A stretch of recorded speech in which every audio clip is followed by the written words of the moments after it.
Malam ini, udara di ibu kota lumayan dingin. Dingin terasa ke tubuh seorang gadis yang sedang berdiri di tengah-tengah kegelapan. Dua lengan menyilang di dada, sambil lengannya bersamaan. Sebelumnya, ketika telah meninggalkan kantornya, sempat ia menelpon sang ayah untuk berbasa-basi. Padahal ia memang sengaja karena ingin mengetahui apakah meeting telah selesai atau belum. Dan juga, sebelumnya ia telah dihubungi oleh Vino, sang tunangan, yang malam ini mengajaknya untuk keluar, namun Rere dengan tegas menolaknya. Dan kini mengetahui meeting telah usai, maka gadis itu mempercepat laju kendaraannya menuju ke kantor Eka Wira. Setelah tiba di parkiran gedung Eka Wira, Rere memarkir mobilnya. Tanpa menunggu, ia pun lalu turun dari mobil dan sengaja memilih menunggu malam ini. Apakah pertanyaan dalam hatinya akan terjawab? Apakah tebakannya benar atau salah? Mungkin malam ini akan menjawab kebenarannya. Dan sejak tadi, benaknya masih saja berusaha menyingkirkan dirinya jika tebakannya tentang anak pemilik perusahaan ini adalah orang yang beda dengan pria bernama Eka.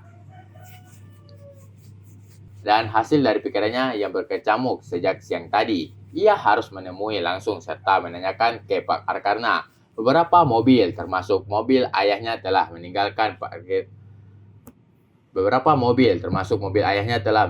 parkiran dan Rere sejak tadi belum melihat sosok yang akan ia temui berlalu melewati pintu masuk gedung. Rere menarik nafasnya.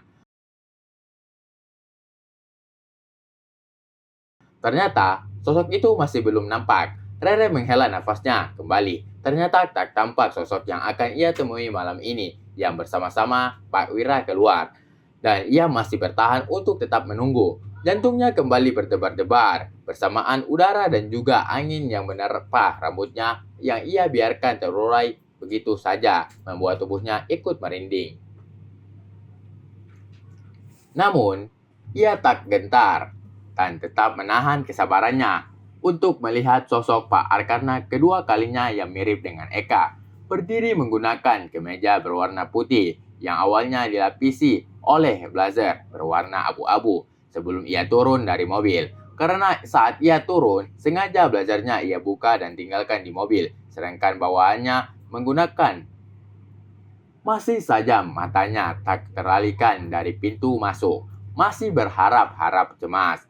Akankah Pak Arkarna memberikan sedikit waktu untuknya agar bisa mengobrol? Apa yang akan ia katakan ketika bertemu nanti? Rere menarik nafasnya dalam-dalam. Terasa berat setiap ia menarik nafasnya. Makin ke sini, keningnya pun makin mengeluarkan butiran-butiran keringat karena mengucup. Ya, karena gugup, sudah pasti berulang kali berbicara sendiri untuk melatih dirinya ketika bertemu nanti. Terlihat juga tatapannya kosong dan keningnya masih saja menampakkan butiran-butiran keringat. Karena hingga saat ini, Rere masih berusaha menetralkan perasaannya. Apakah ia pergi saja? Ataukah tetap bertahan? Meski hal paling terburuknya, karena cuek dan tak memperdulikan keberadaannya. Berulang kali Rere melewat Berulang kali Rere melawan rasa dalam dirinya. Pikirannya sejak tadi berkecamuk antara ingin segera melarikan diri sebelum bertemu dengan pria itu atau tetap melaksanakan dirinya tetap dan menunggunya keluar. Hingga tubuh Rere bergetar, terasa kaku sesaat tak mampu digerakkan untuk menyebutkan sesuatu. Rere menarik nafas, berusaha untuk menghilangkan perasaan gugup dan khawatirnya saat ini. Dan tampak pria itu berhenti di depan pintu. Sepertinya ia sedang melihat ke sekeliling peralatan parkir gedung. Saat pria itu kembali berjalan, Rere pun dengan langkah pelan ikut berjalan mendekatinya. Kebetulan posisi Rere saat ini berada di bagian samping kiri, maka pria itu tampak tak menyadari. Dan juga karena penerangan di bagian pelatahan tempat mereka berdiri sangatlah minim, yang makin membuat bingung Rere. Pria itu kini tak lagi memakai kacamata, sangat mirip dengan Eka, meski potongan rambutnya cukup berbeda dengan potongan rambut Eka. Eka, batinnya sesaat, karena sebetulnya ia ingin memanggil nama tersebut kepada pria itu. Namun entah mengapa, kaku.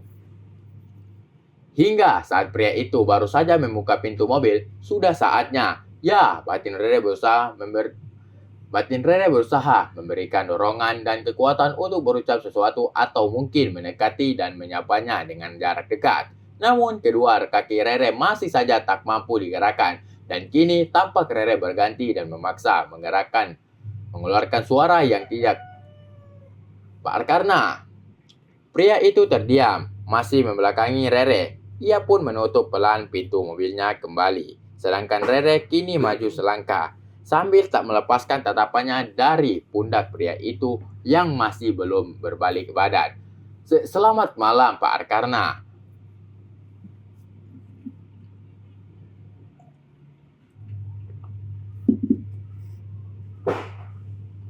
Pria itu tak mampu membalikkan tubuhnya, malah tanpa Rere sadari jika pria itu pun ikut menarik nafas dalam-dalam. Pria itu paham dan kenal betul suara merdu yang baru saja terdengar di telinganya. Rere menatapnya mengenyit karena pria itu masih saja berdiri tanpa menoleh ke belakang. Maaf pak, telah mengganggu waktu Anda dengan hati. Bersamaan, Pria itu pun berbalik dan kini mereka telah berhadapan. Pria itu mengenyit. Kamu siapa? Rere pun menarik nafas, berusaha agar tetap tegar, berusaha agar tak bersedih di hadapan pria itu. Meski kerinduan terhadap sosok di hadapannya ini begitu menyiksanya, ia tak membenarkan, melainkan Pak Arkarna. Namun, mata itu, hidung, tatapan itu makin membuat Rere tak mampu menahan kesakitannya di hadapan pria itu.